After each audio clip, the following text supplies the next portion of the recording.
So today I want to talk about a fairly new product on the market, and this is the Skyzone Cobra S.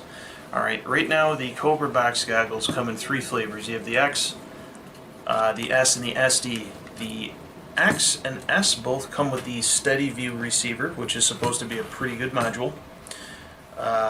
Same module you'll find in the more higher quality, low profile, $300, $400, $500 goggles.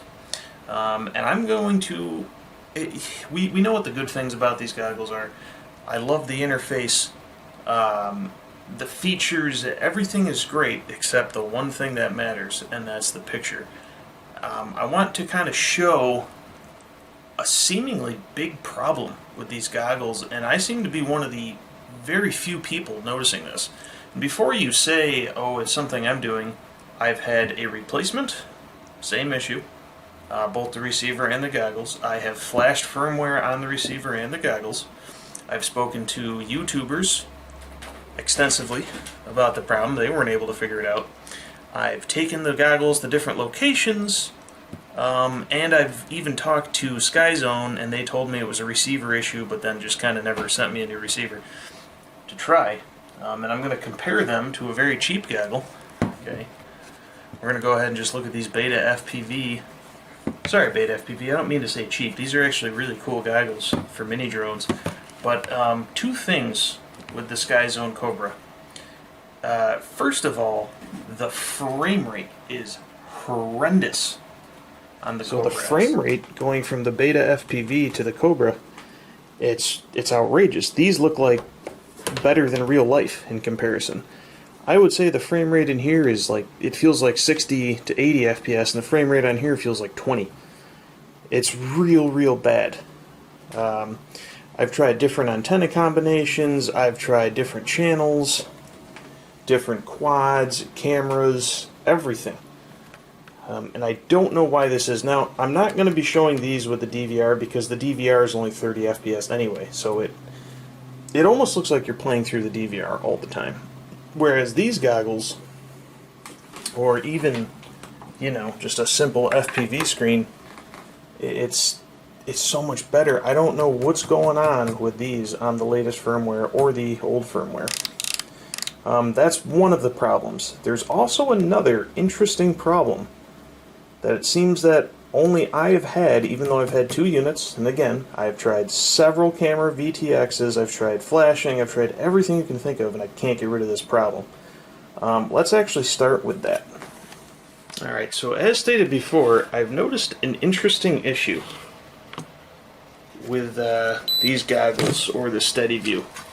I'm guessing it's the receiver causing this. Now again, this I can show on DVR, so I'm going to flash in some footage of it now, but I'll try to show it live time with my camera as well. I'm going to flash in that DVR footage that I've already taken. But let me get the camera right up in here, and I want to show you something interesting.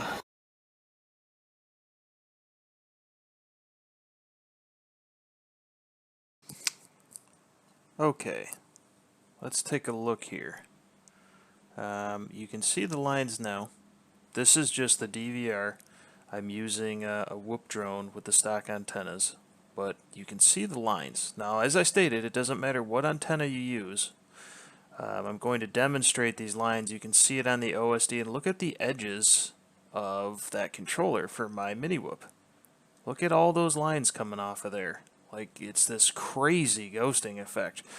Now, what you'll notice in this video that I didn't actually even think of at the time, once you fly like 20 to 40 yards away, I just switched it into diversity mode right there just to show the difference. Diversity mode is better, but it will come back to be just as bad. Alright, so what I didn't notice before is when you fly away, this effect stops for the most part, but you have to be a fair amount away from yourself. See, right around now, the effect has mitigated. Of course, I can't show the low FPS comparison because my other goggles don't have a DVR. See that now that I'm close to me, so watch the OSD, the volts on the left, the ghosting is gone. Watch as I get back close to me. And there it is, it's back. Alright. And if you take a look at the left side of my body as I get back, you can see that big line flickering. I mean, it's awful. I don't know what's going on with these lines, why this happens. The stronger the VTX, the worse the lines are. So anyway, yeah, I just wanted to show that. As you get away, it stops. It almost seems like the receiver gets overloaded. And I have a feeling this problem is partially related to the frame rate issue. So let's get into that now.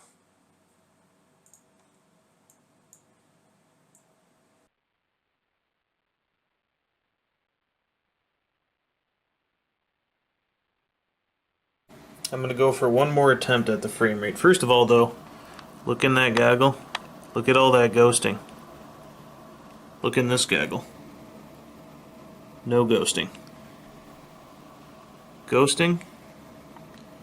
No ghosting. Alright, let's try the frame rate here.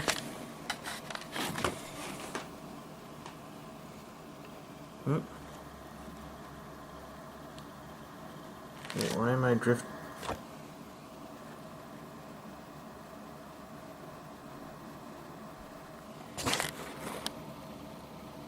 I don't know. It's hard to see on this, but in real life it's devastating just how much slower this is.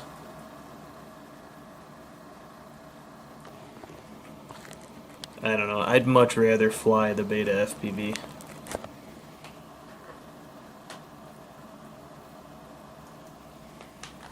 So let's examine what this frame rate looks like.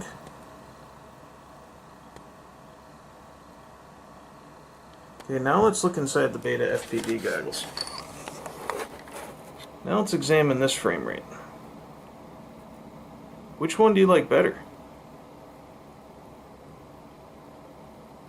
Okay, back to the Cobra goggles. Which one do you like better? That frame rate? Or that frame rate? Or that frame rate? This is what I'm getting with these goggles, guys. And so I don't really know what else to say about this. Like I said, I've had replacement goggles, which also had a receiver. I've spoken to Skyzone, and they instantly said it looks like there's something wrong with the receiver, but we're no help. The retailer sent me a replacement, and I feel awful because I have the same problem, but they too agreed something is off. That doubling effect only happens when you're close by, the ghosting effect. As soon as you get away, it stops, but the frame rate is always there.